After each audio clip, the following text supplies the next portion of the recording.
오늘의 헤드라인입니다. 국내 첫 코로나19 확진 환자가 나온 지 한 달여 만에 환자 수가 1,000명을 넘어섰습니다. 대구 경북 지역에 대규모 환자 발생이 계속되고 있고 소규모 집단 감염도 지속되면서 확진 환자 증가는 당분간 계속될 것으로 보입니다. 정부가 신천지 교회에 국내 교인 21만 2천여 명의 명단을 전국 지방자치단체에 배포합니다. 지자체들은 고위험군에 대한 진단검사를 시작으로 감염 여부 전수조사에 들어갑니다. 서울시는 모든 신도에 대한 자가격리를 권고할 방침입니다. 개강을 앞두고 중국인 유학생 19,000여 명이 한꺼번에 입국하면서 대학가에 비상이 걸렸습니다. 일부 대학들은 유학생이 머물 기숙사 통제는 물론 도서관 단축 운영, 임시 격리시설 운영 등 대책 마련에 고심하고 있습니다. 국내 연구팀이 정확도를 한 차원 높인 새로운 코로나19 진단 기술을 개발해 질병관리본부에 승인을 요청했습니다. 이 기술은 바이러스 배출량이 적은 감염 초기에도 양성 반응을 확인할 수 있고 진단의 정확도도 크게 개선됐다는 평가를 받고 있습니다. 최근 극심한 취업난을 뚫고 입사를 해놓고 퇴사를 결심하는 직장인, 이른바 퇴준생이 늘고 있습니다. 이처럼 퇴준생이 점점 급증하고 있는 이유는 무엇인지 오늘 생각연구소에서는 퇴준생의 심리에 대해 알아봅니다.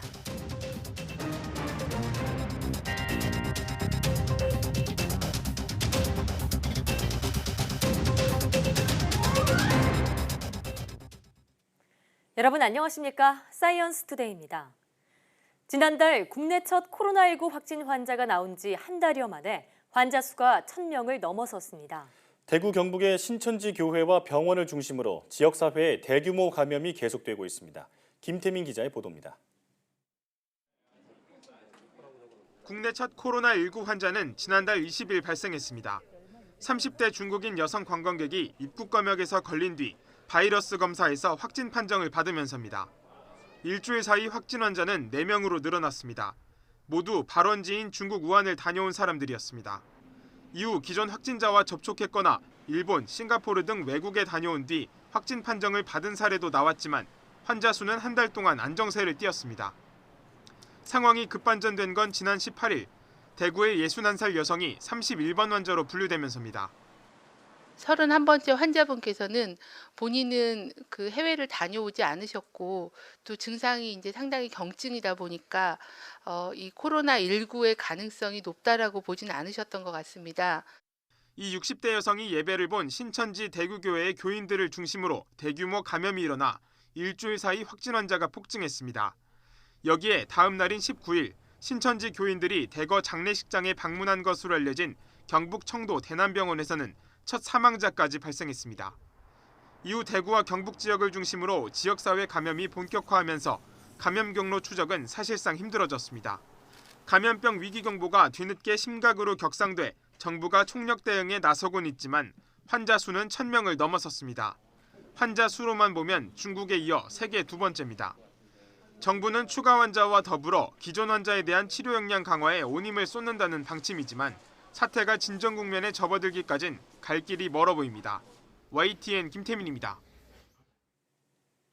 국내 코로나19 환자 수는 지난 18일까지만 해도 31명에 그쳤습니다. 그런데 한 달여 만에 무려 1,000명이 넘은 건데요. 이유가 뭘까요? 박석영 기자입니다. 지난달 20일 첫 번째 환자 발생 이후 지난 18일까지는 해외 유입, 접촉자 중심의 환자가 다였습니다. 환자 수도 31명. 나흘 연속 추가 발생이 없어 이대로 꺾이는 게 아니냐는 전망까지 나오고 있었습니다. 그러나 곧 전혀 다른 양상이 벌어집니다. 신천지 대구교회 신도인 60대 여성이 31번 환자로 분류된 다음 날, 즉 19일을 기점으로 대구 지역에서 확진 환자가 쏟아져 나오기 시작합니다.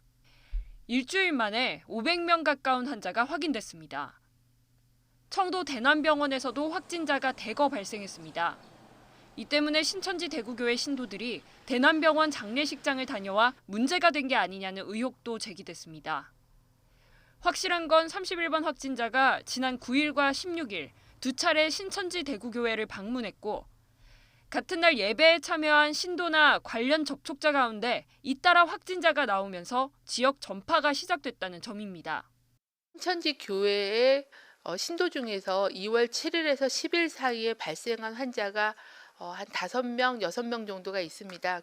이분들이 1차적으로 어떤 감염원에 폭로가 돼서 2월 7일에서 10일 사이에 1차 발병을 했다라고 판단하고 있고요. 상황이 나빠지자 정부는 지난 23일 위기 경보를 최고 단계인 심각으로 상향 조정했습니다. 대구의 감염 확산 속도와 규모를 막지 못하면 전국적인 대규모 확산에 직면할 수 있다고 판단했습니다. 이 지역의 지역사회 전파를 효과적으로 차단하지 못한다면 향후 전국적 확산으로 발전할 가능성이 큰 상황입니다. 정부는 대구 지역을 감염병 특별관리 지역으로 관리하는 등 지자체와 함께 방역 조치에 나섰습니다. 또 역학조사와 접촉자 격리를 중심으로 하는 방역 봉쇄망을 유지하면서 중증도에 맞는 진료 체계로 피해를 최소화하기 위해 고심하고 있습니다.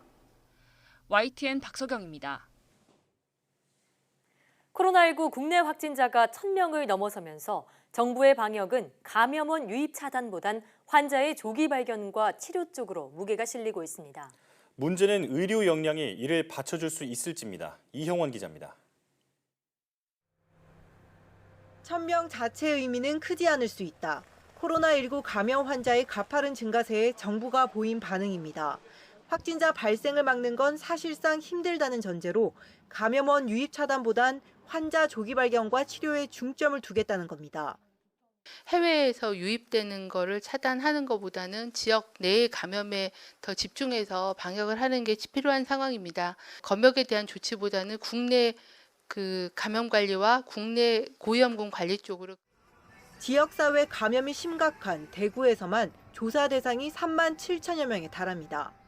3만 7천여 명을 2주간 기간에 집중적으로 검사를 수행을 하고 여기에서 확진자로 나오는 경우에는 바로 치료 조치가 들어갈 수 있도록 필요한 병상과 인력을 확보해서 가장 큰 문제는 검체 채취 역량입니다. 하루에 진단검사 10,000건이 목표인데 진단키트 공급과 검사 기관은 비교적 확보 가능하지만 의료인이 턱없이 부족한 상황입니다. 검체를 채취할 수 있는 역량이 가장 부족합니다. 그래서 긴급 투입된 공중보건 의사 선생님들을 이 업무에 종사토록 의료 인력에 대한 자원을 현재 받고 있는 중입니다. 확진자 격리 치료를 위한 병상 확보도 시급합니다. 사망자가 계속 늘고 있는 만큼 중증으로 진행하지 않도록 제때 치료받는 게 중요해진 겁니다. 우선 대구 지역 외에 마산과 천안, 대전 등의 추가 병상을 확보한 데 이어 정부는 이번 주말까지 병상 1,600개를 확충하겠다고 밝혔습니다. YTN 이영훈입니다. 코로나19 환자가 급증한 대구 지역에서는 의료진들이 사투를 벌이고 있지만 갈수록 인력 부족 현상이 빚어지고 있습니다. 대구에서 정부 대응을 지휘하고 있는 정세균 국무총리까지 나서서 의료진들의 자원을 호소했습니다. 보도에 홍선기 기자입니다. 코로나19 확진자가 급증하면서 병원을 찾는 사람들은 그만큼 늘고 있습니다. 특히 대구 지역은 확진자 치료는 물론 의심 환자 검사 업무까지 크게 늘면서 의료진 업무가 폭증한 상황입니다. 한정된 지역 의료진으로 감당하기 어려운 한계에 다다랐다는 분석입니다. 정부와 보건당국의 신속한 지원을 다시 한번 건의드립니다. 급증하는 코로나19 확진자를 수용하고 치료할 병상과 의료 인력이 절대적으로 부족한 실정입니다. 지난 일주일 동안 정부에 많은 호소를 했고 정부도 많은 노력을 했지만 아직 해결되지 못하고 있습니다. 상황이 심각해지자 정세균 국무총리가 나서서 의료진의 자발적인 동참을 요청했습니다. 대구 지역 외 의료진들의 지원이 필요하다며 동참을 호소한 겁니다. 환자가 계속 늘고 있어 더 많은 도움이 필요합니다. 의료진의 협조와 지원을 간곡히 부탁드립니다. 대구에 머물고 있는 정 총리는 현장에서 중앙재난안전대책본부 회의를 주재하고 4주 안에 대구를 안정시키겠다고 밝혔습니다. 이를 위해서는 확진 뒤 입원까지 시차를 줄여야 한다며 타이밍을 놓치지 않도록 모든 자원과 수단을 동원하라고 지시했습니다. 정부는 당장 근로복지공단 대구병원을 통째로 비워 200병상을 확보하는 등 확진자 치료를 위한 추가 병상 확보에도 팔을 걷어붙였습니다. YTN 홍성기입니다. 정부가 호흡기 환자와 비호흡기 환자의 진료 과정을 분리한 국민안심병원 91곳을 지정했습니다. 국민안심병원은 코로나19의 병원 내 감염 확산을 막기 위해 호흡기 환자 전용 진료구역을 따로 운영하는 의료기관을 말합니다. 국민안심병원 명단은 보건복지부와 병원협회, 건강보험심사평가원 홈페이지 등에 공개됩니다. 서울시가 코로나19가 지역사회로 확산함에 따라 도심 집회 금지 지역을 확대했습니다. 기존의 광화문 광장과 서울광장, 청계광장에 더해 서울역 광장에서 청계광장, 광화문 광장, 효자동 삼거리로 이어지는 광장과 주변 인도, 신물로 주변, 종로 일가 주변, 광화문 광장에서 국무총리 공관과지의 도로와 인도 등으로 확대됩니다. 박원순 서울시장은 시내 구청장 25명과의 긴급 대책회의에서 시민의 건강과 생명을 지키기 위한 것이라고 강조했습니다. 신천지교에 대해서는 중앙정부에서 신도 명단을 받으면 구별로 할당하겠다며 명단의 모든 사람에게 자가격리를 권고하겠다고 했습니다. 또 명단에만 의지하지 말고 신천지 신도들이 모이는 장소 등을 추가로 파악해달라고 구청장들에게 주문했습니다. 코로나19 사태에 대응하기 위한 이른바 코로나 3법이 국회 본회의를 통과했습니다. 국회는 본회의를 열어 검역법 일부 개정 법률안, 의료법 일부 개정 법률안, 감염병 예방과 관리에 관한 법률 일부 개정 법률안을 모두 의결했습니다.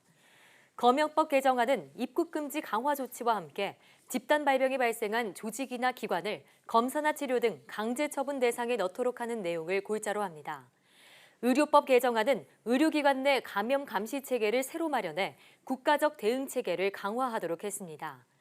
또 감염병 예방관리법은 감염 취약계층에게 마스크를 지급하거나 마스크 등의 물품 수출을 제한할 수 있다는 내용 등이 포함되었습니다. 국회는 이와 함께 더불어민주당 김진표 의원을 위원장으로 하고 여야 의원 18명으로 구성된 국회 코로나19 대책 특별위원회를 가동하고 20대 국회 임기가 끝나는 5월 29일까지 활동합니다.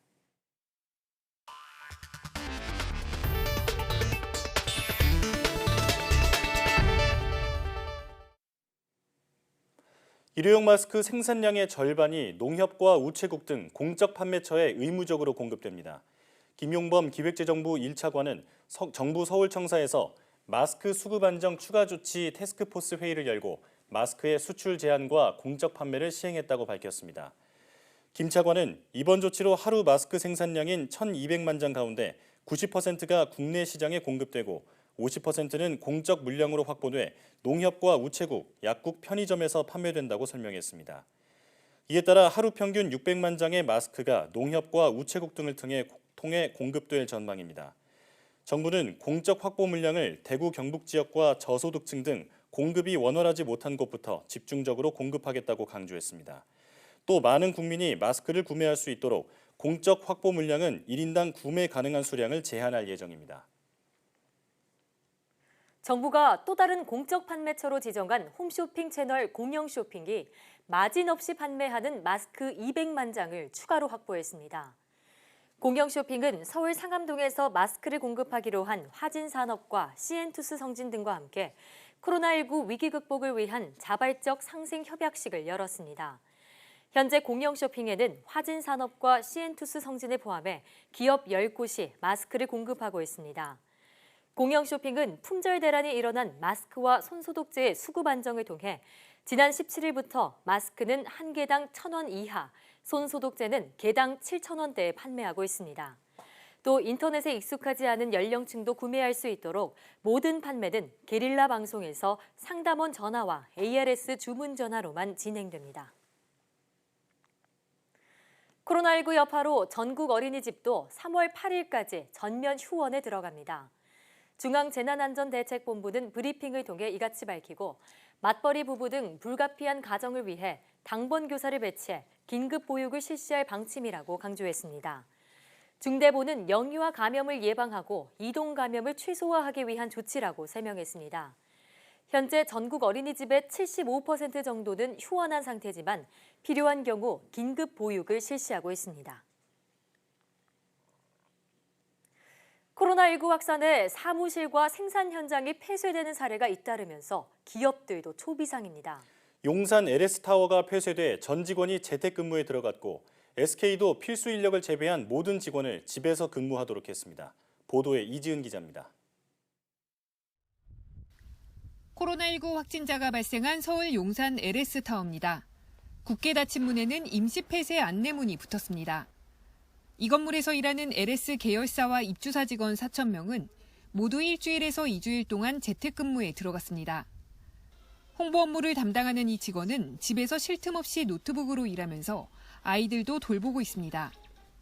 그 학원들이나 유치원이나 학교도 전부 다 이제 연장 계약이나 또 휴업에 들어가면서 아이들을 봐야 하는 상황이었는데 회사에서 지금 재택근무 통보를 받아서 같은 회사 업무와 육아를 병행을 하고 있습니다. 서울 종로구 SK 본사 건물. 평소 같으면 사람이 쏟아져 나올 점심시간이지만 로비는 한산합니다. SK는 필수 인력을 제외한 전 직원을 대상으로 길게는 2주까지 재택근무를 하기로 했습니다. 코로나19 바이러스 확산 예방을 위한 선제적 조치의 일환으로 오늘부터 SK 주식회사, SK텔레콤, SK이노베이션 등 6개 관계사가 재택근무를 시행 중입니다. 또 LG와 현대오일뱅크 등 다른 대기업들도 임신부는 집에서 일하게 하고 다른 직원들도 사람이 몰리는 때를 피해 출퇴근 시간을 조절하도록 하고 있습니다. 코로나19가 빠르게 확산하는 데다 대한상공회의소의 권고도 있었던 만큼 앞으로 재택근무를 선택하는 기업은 더 늘 것으로 예상됩니다. 대기업들은 이 밖에도 외부인들의 출입을 엄격하게 통제하고 구내식당을 1, 2부로 나눠 운영하는 등 코로나19 감염을 막기 위해 촉각을 곤두세우고 비상대응에 나섰습니다. YTN 이지은입니다. 문재인 대통령은 청와대로 홍남기 경제부총리를 불러 코로나19 관련 경제 대책을 보고받았습니다. 문 대통령은 정부가 곧 발표할 예정인 경기대책과 추가 경정 예산안에 관해 홍 부총리의 보고를 받고 지시사항을 전달했을 것으로 보입니다. 앞서 문 대통령은 정부가 경제 회복의 마중물 역할을 해야 한다면서 이번 주 안에 실효성 있는 대책을 총동원한 1차 경기대책 패키지를 발표하겠다고 밝혔습니다. 또 대구 경북 지역을 방문해서는 특별한 지원이 필요한 만큼 추경 예산안 편성을 검토하라고 지시했습니다. 2월 말에서 3월 초인 개강을 앞두고 중국 유학생들이 대거 입국하고 있습니다. 모두 19,000여 명이 들어올 것으로 보이는데요. 정부는 공항에 전용 안내센터를 열어 행동 지침을 전달하고 있고 대학들은 학생들이 접촉 없이 이동하도록 전용 버스까지 준비했습니다. 박희재 기자가 취재했습니다. 공항 입국장에 마련된 중국인 유학생 안내센터입니다. 커다란 가방을 끌고 온 유학생들이 여러 가지 주의사항에 귀를 기울입니다. 입국 절차를 마친 중국인 유학생들은 이곳 안내센터에 들러 코로나19 감염과 전염 예방을 위한 행동 요령을 전달받습니다. 국내로 들어온 중국인 유학생들은 앞으로 기숙사나 자택에서 2주 동안 격리 생활을 해야 합니다. 애플리케이션을 내려받아 매일 코로나19 자가 진단을 하면 개개인의 건강 정보가 보건당국으로 취합됩니다. 발열 같은 의심 증상이 생기면 즉각 알려야 합니다. 14일 동안 기숙사에만 있어라. 네네네. 1309에서 전화할 거예요. 1인 1실이고 최대한 감염 그런 상황을 피하기 위해서 학교 측에서 내린 그런 정책이라고 해야 되나? 공항 입국장을 빠져나오니 대형 버스가 기다리고 있습니다. 유학생들이 최대한 접촉을 피해 바로 학교로 이동할 수 있게 경희대와 건국대 등이 대기시킨 차량입니다. 서대문구는 유학생들의 공항 콜밴 이용료를 지원해줍니다. 버스를 타더라도 돈을 내야 되는데 콜밴을 하면 편하게 오면서도 돈을 하나도 안 내도 되니까 이용을 많이 할 것 같은데. 개강을 앞두고 들어올 중국 유학생은 모두 19,000여 명. 정부는 이번 주와 다음 주가 코로나19의 대학가 확산 차단을 위한 분수령이 될 것으로 보고 유학생 관리에 주력한다는 방침입니다. YTN 박희재입니다. 이처럼 개강 날짜가 가까워지면서 대학가는 비상입니다. 유학생들이 머물 기숙사를 통제하는 것은 물론이고 도서관 단축 운영에 임시격리시설로 캠핑카까지 준비한 학교도 있습니다. 김우준 기자가 취재했습니다. 한양대학교 주차장에 이동형 카라반과 캠핑카가 줄지어 서 있습니다. 이게 최근에도 먼지가 있잖아요. 그래서 먼지 닦는 거예요. 외국인 유학생 전수조사에서 코로나19 의심 증상이 있는 학생들을 격리하고 검사할 임시 시설입니다. 증상 있는 학생들은 확진 결과가 나오기 전까지 화장실까지 갖춰진 이 카라반에서 격리된 채 머물러야 합니다. 이 격리용 캠핑카는 외국인 학생들만 따로 머물게 될 기숙사 앞에도 설치했습니다.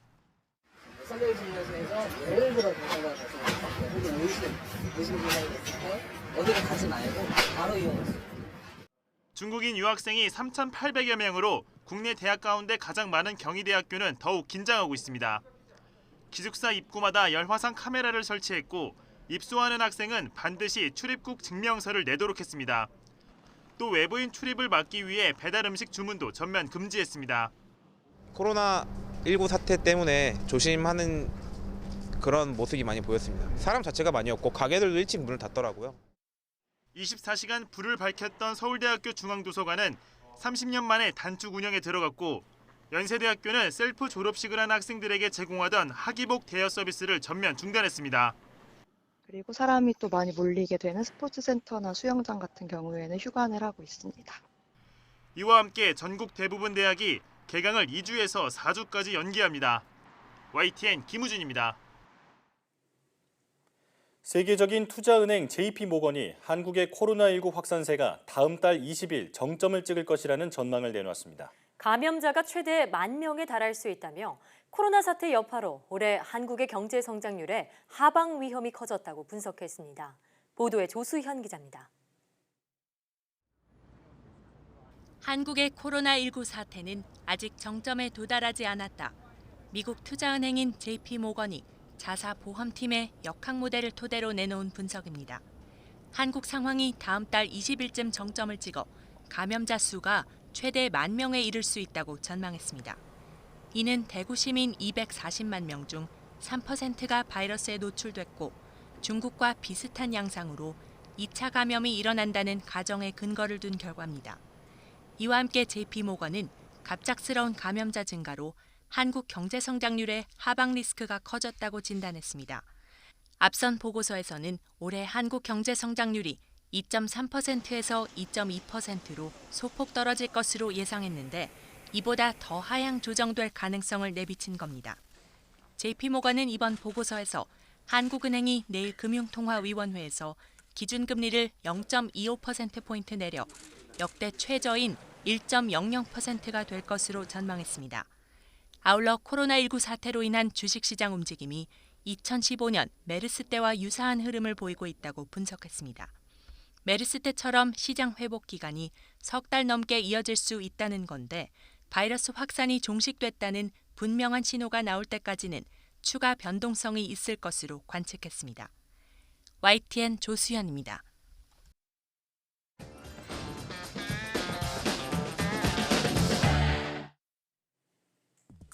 한 주간 화제의 뉴스를 뽑아보는 사이언스 핫5 시간입니다. 지난주에는 어떤 과학 뉴스가 시청자들의 눈과 귀를 사로잡았을까요? 5위부터 만나보시겠습니다.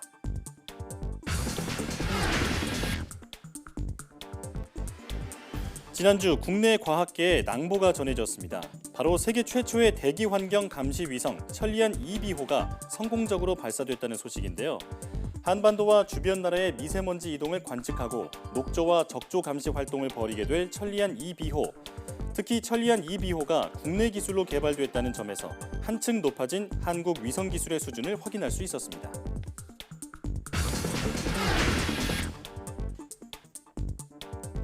태양을 향해 발사된 탐사선 솔라가 본격적인 임무에 들어갔다는 소식이 이번 주 4위를 차지했습니다. 솔라는 수성보다 가까이 태양에 접근해 최초로 태양의 극지역을 관측할 예정인데요. 과연 솔라는 베일에 쌓인 태양의 비밀을 풀 수 있을까요? 앞으로 솔라가 어떤 활약을 펼칠지 관심이 쏠리고 있습니다.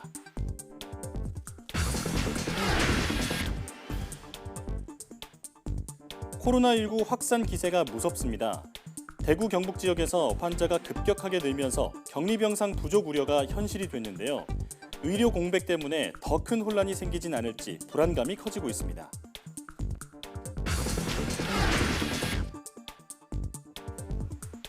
코로나19는 마땅한 치료제도 백신도 없어서 현재까진 예방이 최선인데요.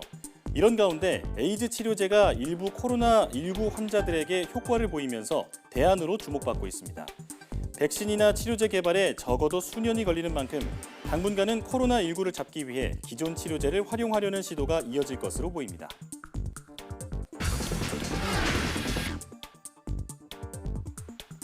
지난주 가장 많은 관심을 끈 소식은 역시 코로나19의 방역과 관련한 소식입니다. 대구 신천지 교회에서 확진 환자가 무더기로 나오면서 코로나19 사태가 반전을 맞게 됐죠. 예상치 못한 악재와 맞닥뜨린 상황에서 코로나19 방역 작업이 중요한 갈림길에 섰습니다. 지금까지 사이언스 핫5였습니다.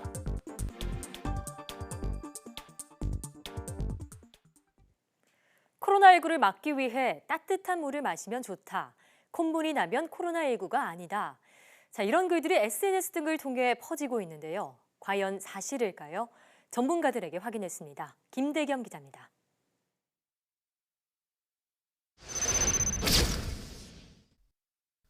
예방의학 차원에서 면역력 유지에는 찬물보다 따뜻한 물이 좋습니다. 그러나 바이러스 감염을 막는데 직접적인 도움을 주지는 못합니다. 물은 뜨거울지 모르지만은 그것으로 인해서 신체가 전체적으로 올라간다던가 바이러스가 활동할 수 있는 그런 그 환경을 낮춰준다거나 이렇게 해야 되는데 뜨거운 물 먹었다고 이것은 체온이 올라가지 않기 때문에 전혀 근거가 없는 얘기입니다. 열로 바이러스를 죽일 수 있다는 주장 가운데 하나입니다. 전문가들은 의학적 근거가 없다며 옷에 묻은 바이러스를 죽이려면 헤어드라이기보다는 소독제를 분사하는 것이 낫다고 말합니다. 의학적 혹은 과학적인 근거는 없는 이야기입니다. 온도가 50도 되거나 습도가 높거나 그러면은 바이러스 생존력이 많이 떨어진다. 그런 실험 결과들에 아마 준해서 그런 이야기들이 좀 있을 수 있는 것 같습니다. 알코올 손소독제나 알코올 스프레이를 만들어 갖고 옷에 뿌리면은 그게 훨씬 더 옷도 안전하고 바이러스도 죽이는 효과가 최고로 높을 거라고 생각합니다. 중앙임상위원회가 초기 코로나19 환자들을 조사한 결과 콧물 증상은 있었습니다. 증상을 보고 코로나19와 일반 감기를 구분하는 것, 현재로서는 불가능합니다. 최근에 우리나라에 들어온 환자들도 보면은 자세히 물어보면 콧물 증상이 초반에 있단 말이죠.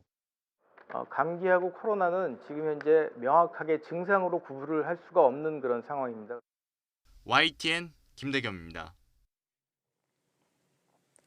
국내 연구팀이 기존 코로나19 진단 방법보다 더 민감하고 정확한 진단 기술을 개발했습니다.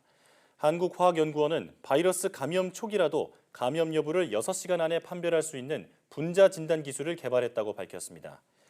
연구팀은 현재 사용되는 실시간 유전자 증폭 진단법도 검사 시간이 6시간 정도로 짧지만 종종 가짜 반응이 나오고 감염 초기는 판별하기 어렵다고 말했습니다. 이번에 개발된 기술은 기존 기술보다 민감도가 높아 바이러스 배출량이 적은 감염 초기에도 양성 반응이 나타납니다. 연구팀은 이 기술이 현장에서 쓰일 수 있도록 질본에 긴급 승인 요청을 했다고 밝혔습니다.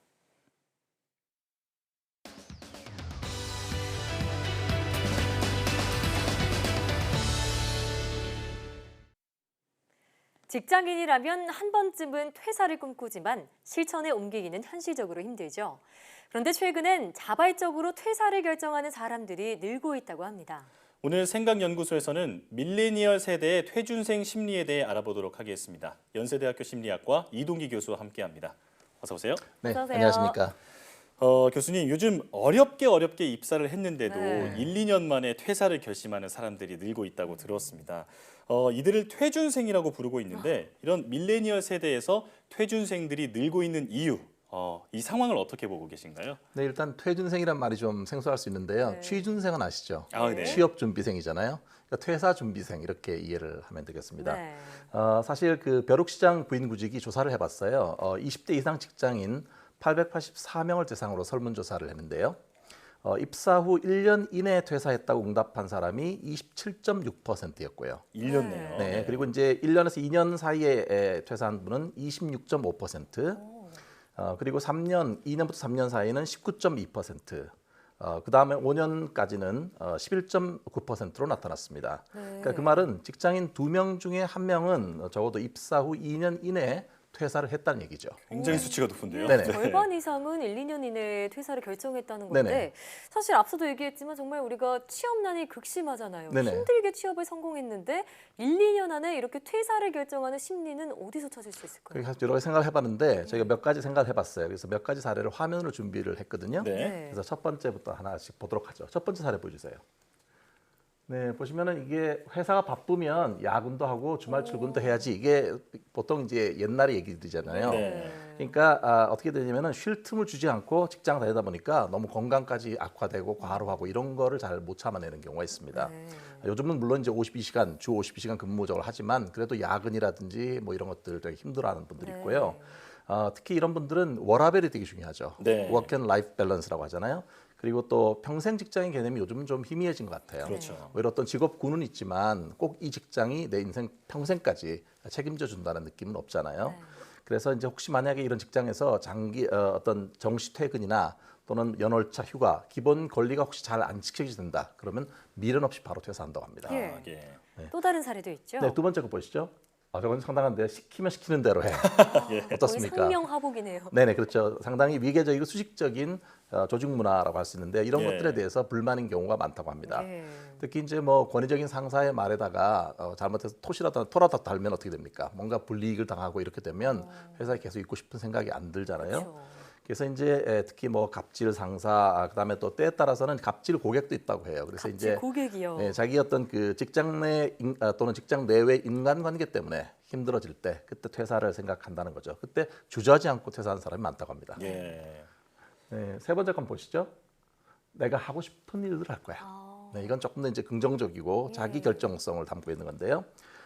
나는 이렇게 행복하지 않고 즐겁지 않은 일의 시간을 보내고 싶지 않다. 네. 직장에 상당히 많은 시간을 보내는 건데 있으면서 적성도 맞지 않고 뭔가 내가 일을 해서 별로 즐거운 마음도 안 들고 이럴 때 사람들이 퇴사를 하고 그 다음 어떤 새로운 생활을 하고 싶다 이렇게 얘기를 합니다. 특히 밀레니얼 세대 같은 경우에는 내가 좋아하는 게 뭔가, 뭘 했을 때 행복한가 이렇게 자기 가치를 실현하는 것이 되게 중요한 문제잖아요. 그래서 만약에 이제 지금 이런 예들을 보니까 기성세대 같은 경우에는 획일적인 성공신화 이런 것들을 중요해서 참아라 이런 얘기를 많이 하지만 밀레니얼 세대들 같은 경우에는 나한테 중요한 건 나를 행복하게 하는 그런 시간, 내가 그걸 활용하는 게 중요하잖아요. 그래서 많이 이제 퇴준성이 늘고 있는 것 같습니다.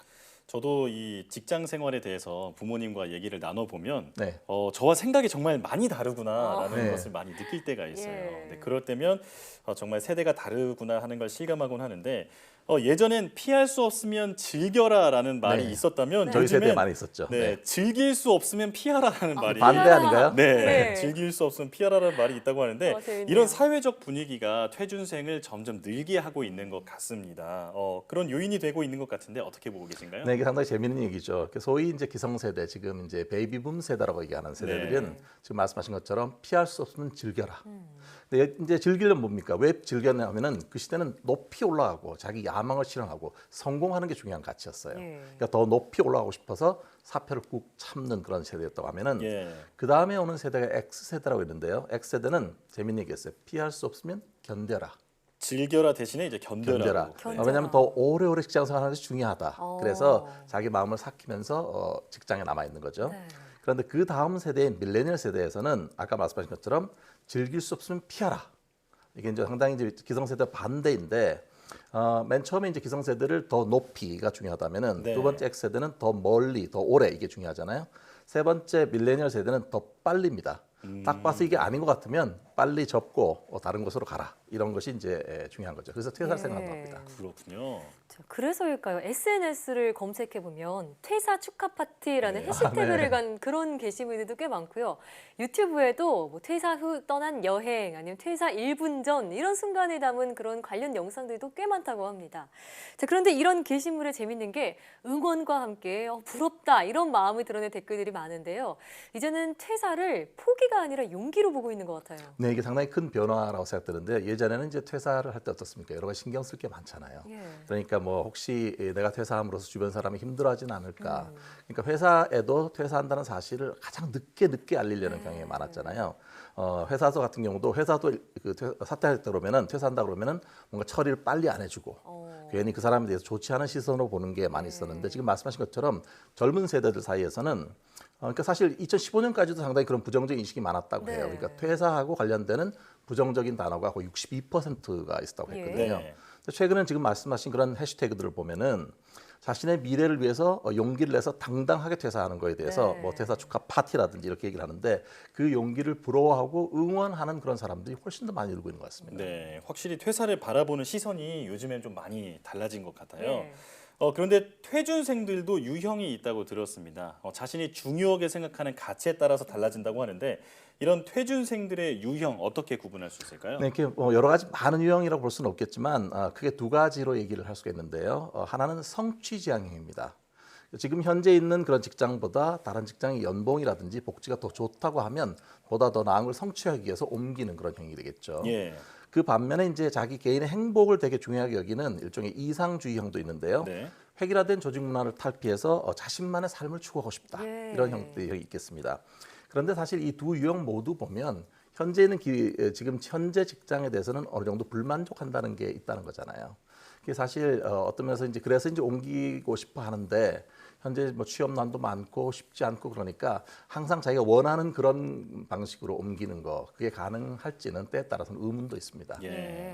정말 회사를 다닐수록 일을 하다 보면 이게 나의 목표를 위해서 일을 하는 게 아니라 회사의 이익과 또 매출을 위해서 일을 하는 경우가 많다 보니까 이런 괴리감이 또 퇴사 결정에 한 몫을 하는 것 같은데 이런 청년들의 퇴사 러쉬를 막기 위해서 기업들도 변화가 필요하지 않을까요? 변화해야죠. 왜냐하면 이제 그들이 주류가 됐고 그러니까 제 생각에는 이제 의사 결정을 할 수 있는 상층에 있는 분들이 좀 어떤 스타일을 좀 바꿔야 될 것 같아요. 그러니까 물론 그들은 정말 조직을 위해서 희생하고 열정 페이 이런 것들을 당연하게 생각했던 세대이지만 지금의 밀레니얼 세대는 그렇지 않잖아요. 그러니까 뭐 가장 안 좋은 게 이거죠. 나 때는 말이야 이렇게 말하면서 경험담을 들어놓고 그다음에 참아야지 미래를 위해서 인내해야지 이런 얘기들이 이제는 별로 설득력을 갖고 있지 않거든요. 새술은 새 부대에 담아야 되는 거니까 젊은 세대들이 어떤 시각을 갖고 있고 어떤 점이 애로사항이 있고 이런 것들을 귀를 열고 경청한 다음에 그거를 소통하려고 하는 일종의 민주적인 리더십이 어느 때보다 필요한 그런 시기라고 봅니다. 서로 간의 배려나 이해가 무엇보다 필요한 시기라고 생각이 드는데요. 이제 퇴사를 결심하기 전에 고려해야 할 점에 대해서 좀 짚어보겠습니다. 퇴사가 인생을 새롭게 시작하는 재설정하는 시기가 될 수 있잖아요. 신중하게 결정을 해야 하는 문제인데 퇴사하기 전 반드시 고려해야 하는 점에 대해서 말씀해 주신다면요?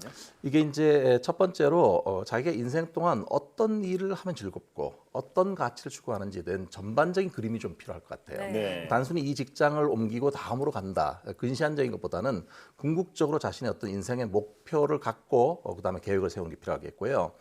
두 번째는 이제 회사에서도 여러 가지 많은 지식과 기술을 배우게 되잖아요. 그러니까 퇴사를 하기 전에 현재 있는 회사에서도 배울 점들이 있다면 충분히 기술이나 지식 같은 것들을 습득하려고 노력한다면 퇴사 이후에도 운신폭이 좀 더 넓어질 수 있다고 보입니다.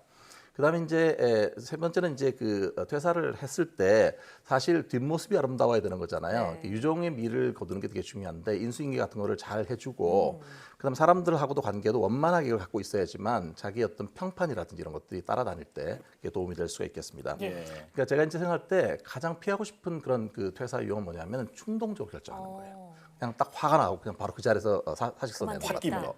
그런 것들은 저를 도움이 안 되고요. 또 하나는 선택을 할 때 이거 이 회사 싫어. 그러니까 딴 데 가 이게 아니라 이렇게 일종의 회피하면서 그러니까 안 좋은 걸 피해가면서 선택을 계속 옮겨가는 거 이런 것들은 도움이 되지 않습니다.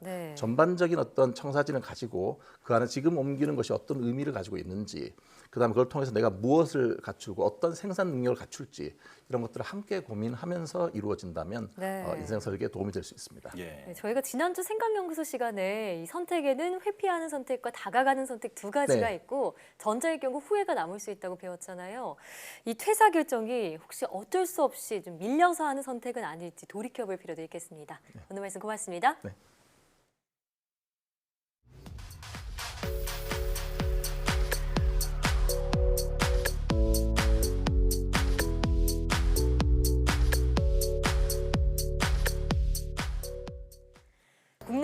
코로나19 확진 환자가 급증하자 우리 국민의 입국을 제한하는 나라가 점차 늘고 있습니다. 현재까지 솔로몬 제도와 이스라엘, 쿠웨이트, 요르단 등 10여 개국이 우리 국민의 입국을 금지하고 있습니다. 외교부는 우리 정부의 노력을 설명하면서 상대국에도 과도한 조치를 자제해달라고 요청했는데요.